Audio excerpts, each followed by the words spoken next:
Y'all are probably gonna wonder how I go from this to this. In this video, I'm gonna be showing you how I got this set up and what I had to do for it. But I think this truly is the best way to get the most out of your PSP Go. I honestly think that this is the best way to experience the PSP as a console in general. But this is just a kind of show of concept, I guess, on what you can do if you get all the current mods and what you want to do with this. So let's get right into it. Here's everything out of its setup. Obviously this is no longer pretty because I'm trying to show you all the very bare bones of this whole project. Just to basically show how you can do this too. It's obviously going to be just a little bit more difficult these days because specifically that component cable there is quite hard to come by. But there are talks of people wanting to solder and create their own wires because it's so much trouble. Here, we'll just go component by component, starting from here and then working our way up to over there. So I have the backing of the OEM PSP Go. That is because I uninstalled the original, removed the antenna. There's a little antenna strip here. It's like this white thing with these grounding cables. Not grounding cables, but like these grounding spots. And you can, that's how you get your wireless and your Bluetooth. So that is very important to keep if you decide to do this mod yourself. Do not forget that. As you can see, this is the new backing on the PSP Go that I have. It is much bigger in order to house the much bigger PS Vita battery. Along with the PS Vita battery, I have a battery mod installed here. I'll show you real quick. Not battery mod, memory mod. I have 110 gigabytes on the memory stick and just over 3 gigs on the internal storage, just because I already had a bunch of games on here already. Yeah, I have a bunch of other games here as well. Highly recommend doing this just because now I can install the entire PSP and a majority of the PS1 library just based on this alone. Yeah. Now, moving on to making the actual display piece a lot better. Rather than having to play on the screen of this or having to use the controls of this while having the screen plugged in, because that would be honestly very annoying, especially in modern day when you're used to much better options being wireless, right? You can use a DualShock 3 controller, and this was actually natively supported on the PSP Go. A lot of y'all watching this probably know that already, but for those of you aspiring to do this, I highly recommend that you take note of how the back of this looks. This is a pretty reliable sticker to know if this is an OEM controller or not, because this will not work without an OEM controller. You need an OEM DualShock 3 controller in order for this to natively pair with a PSP Go. You'll have to install a program called Motion Joy, and there are plenty of tutorials on YouTube on how to do that. But once you do set it up, the pairing process every time after that is very, very simple. All you need to do is turn this wireless switch on. Then you will see an intermittent blue light here. And as soon as the PSP Go pairs to a known Bluetooth source, aka this DualShock 3, it will turn into a still blue light, as you can see here. And now I can control the PSP Go with my DualShock 3. Give it a bit of a love tap there. Turn that off, you just have to turn the switch off, and that's pretty much it. So that is very, very nice to use. Now, moving on to the output display, you have to get this kind of contraption here.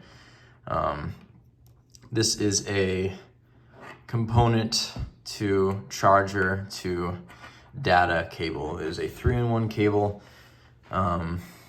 This was sold by a Chinese company way back in the day when this console was back in its heyday, when the PSP Go dock, or cradle as they call it, was quite expensive, and it still is significantly expensive to this day.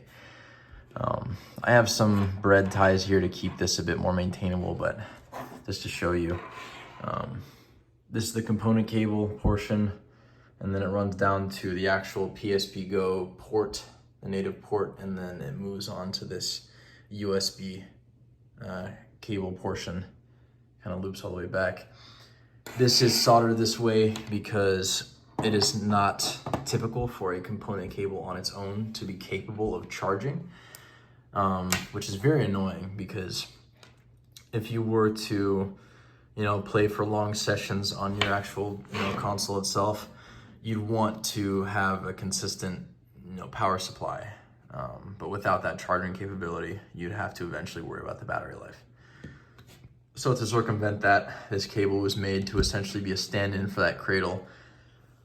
You can see them floating around every now and again, but they're quite rare. I was very, very lucky to see this on Mercari. I didn't recognize it at first. I was looking for PSP Go accessories, and I realized, wait a minute, this is not the typical component cable. So I snatched this up, and it arrived about a week later. The guy that was selling them doesn't really sell them anymore, so I guess he just kept about 3 of them and then got rid of the rest of them. This is a very cheap, about $12 component to HDMI out converter. As you can tell, the quality, as you saw in the beginning of the video, is pretty solid. You can get an upscaler if you want to be really, really into it, but this is more of a proof of concept. And obviously this is a very generic HDMI cable where you can just plug that in and put this out to wherever you want. I was using that Fire TV earlier to show y'all. I just had this to show y'all that this is literally the same thing as a charging cable. They just soldered essentially this cable into this component cable, and that is a stand-in for that dock, like I said. So yeah, that's pretty much how you can reliably create your on-the-go and at-home experience with a PSP Go, and it is very, very enjoyable. I think that this is my favorite way to play my library of games now, just because there's so much adaptability here. So honestly, yeah, I highly recommend looking into, looking for a legit DualShock 3 controller, looking for just honestly a generic component cable for the PSP Go. You don't really need the charging capability, just because this battery mod makes it so this will last for, probably much longer than your typical play session would want. So you can just charge it between play sessions and not have to worry about this expensive solution. And yeah, the memory mod as well to ensure that, you do have the space to not have to constantly transport on and off your, the games that you actually want to play. So yeah, this is a really cool solution. You can play your PS1 library, some ports, and other things like that. So highly recommended. Just wanted to give this a bit of a show. If y'all are interested, I can continue my this little series if y'all want. I have a little Game Boy here that I can look into if y'all want. I have like this IPS display that I can show off, and if that's something y'all are interested in, I can continue this series. But I wanted to just give y'all a quick look at these little hobbies that I've been getting into, because they are quite enjoyable. So yeah, let me know if this is something that y'all are interested in. I'll be on the prowl looking for new things to kind of showcase for retro games and emulation and stuff like that. So yeah, peace out.